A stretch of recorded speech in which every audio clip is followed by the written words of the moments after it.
క్రిస్పీగా cabbage fry కొబ్బరి చారు ఎలా తయారు చేయాలో చూసేద్దాం. ముందుగా క్యాబేజీని చిన్న చిన్న ముక్కలుగా కట్ చేసుకోవాలి.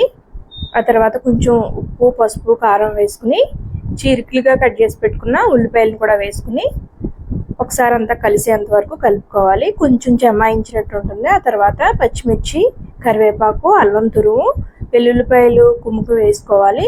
ఇవన్నీ కూడా బాగా కలుపుకోవాలి కలిసేంత వరకుని. 1 స్పూన్ వరిపిండి, 7 స్పూన్లు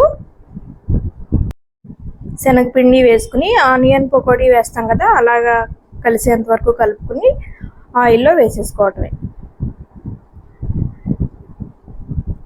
ఈ కలర్ వచ్చేంత వరకు ఫ్రై చేసుకుని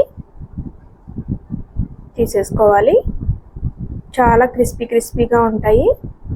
సాంబార్లోకి, పప్పులోకి చాలా బాగుంటాయి. అలాగే కొబ్బరి చారుకి నేను పెట్టిన వీడియోలో కొబ్బరి పాల క్యూబ్స్ ఎలా తయారు చేసుకోవాలో చూపించాను. ఆ క్యూబ్స్ 3 వేసుకున్నాను. 1/4 లీటర్ పులిసిన పెరుగు వేసుకుంటే చాలా బాగుంటుంది. ఇప్పుడు దీని తాలింపుకి బాణీలో ఆయిల్ వేసుకుని కొంచెం జీలకర్ర, ఆవాలు, మెంతులు, ఎండుమిర్చి, పచ్చిమిర్చి, అల్లం తురుము, వెల్లుల్లిపాయలు, ఉల్లిపాయలు వేసుకుని లైట్గా ఫ్రై అయిన తర్వాత కొంచెం ఉప్పు, పసుపు వేసుకోవాలి.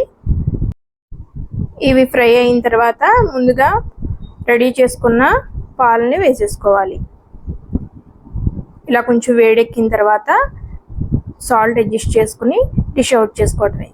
మీకు ఈ వీడియో కనుక నచ్చినట్లయితే లైక్ చేయండి, షేర్ చేయండి, సబ్స్క్రైబ్ చేయండి. Thank you all.